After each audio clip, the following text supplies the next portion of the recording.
The Toronto Blue Jays are the best team in the AL East on paper. They have the deepest lineup.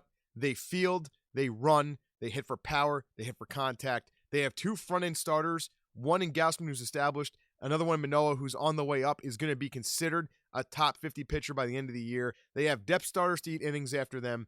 They have an okay middle relief.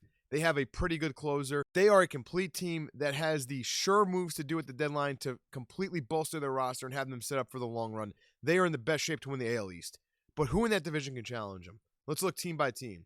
Starting off with the Rays, I think they're the team that deserves the respect right now. They were the winners of the division last year. They won the division 2 years ago. They've been the most consistent team. They always do devil magic because they always have a good bullpen and a good starting rotation no matter who the names are, no matter what injuries happen. They also can field and they can hit a little bit. Do they have enough there to challenge the Blue Jays? I don't think so. So let's look at the Red Sox. They beat the New York Yankees in the AL wildcard game and the Rays in the ALDS last year. Fell short against the Astros in the ALCS. They were very close to getting back to the World Series. I think that team completely overperformed last year. I think guys had career years. They lost Hunter Renfroe in one of the most bizarre moves of the offseason and inexplicable trades I can think of in the last decade or so. JBJ for Hunter Renfroe, I don't know what they were thinking. The only possible explanation for that was that they thought that Seiya Suzuki was going to be a shoo-in for them in international free agency, and he went to the Cubs instead. That left a massive gap in their lineup. And Jackie Bradley Jr. isn't even a good fielder anymore. He already is bumped out of center field. That was the only possible silver lining, was that they improved their defense, but they didn't. At best, their defense stayed on par, and their offense got significantly worse with that move. Now, they bring in Story. They're hoping he revitalizes his career here. If there's any place where he's going to, it's going to be in Boston because of the Green Monster giving him some free extra base hits. But I really don't know what kind of player Story is going to be for them. And their pitching is a mess right now. And coming into the season, it wasn't even that great to begin with. But losing Sale and not having Paxton until arguably July, August is going to be massive for them. I don't think they're going to be able to stay in it.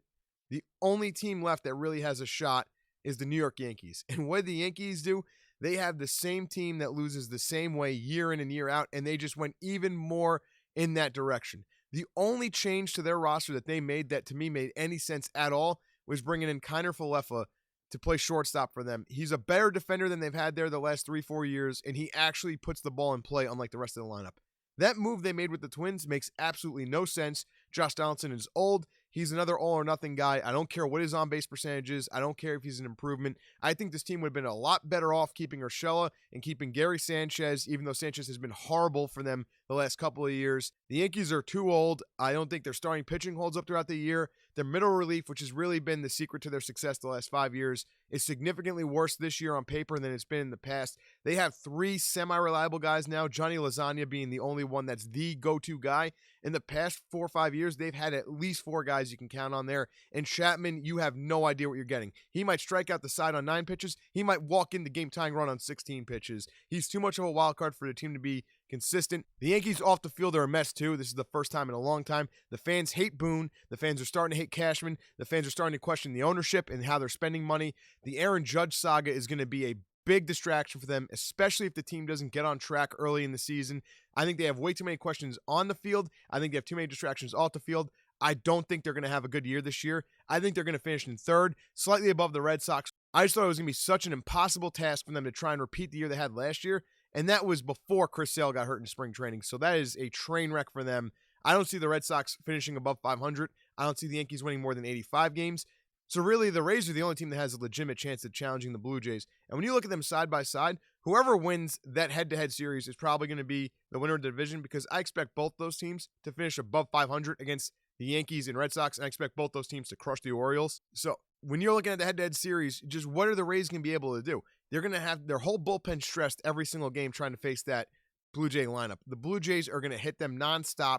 By game 2, game 3, the Blue Jays are going to have the advantage in the matchups. I think the Blue Jays just field too much and hit too well. Their pitching is going to be able to match most teams in most situations. They're going to be able to win games 3-2. They're going to be able to win games 10-8. They're going to come back from 6-run deficits. They're going to blow 5-run leads and then win the game anyway. The Blue Jays are the most complete team, and if they add at the deadline, they are going to be the scariest team in Major League Baseball. When it comes time for October, everyone is going to be hoping that they don't have to deal with the Blue Jays. They're going to hope that someone else can knock them off, because the Blue Jays are winning the AL East, and they are going to make a deep playoff push this year.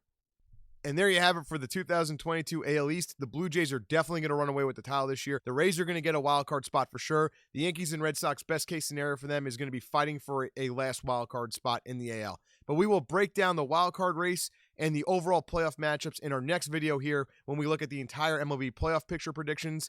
Everyone, if you enjoyed this video, hit the like button, hit the sub button. Have a great one.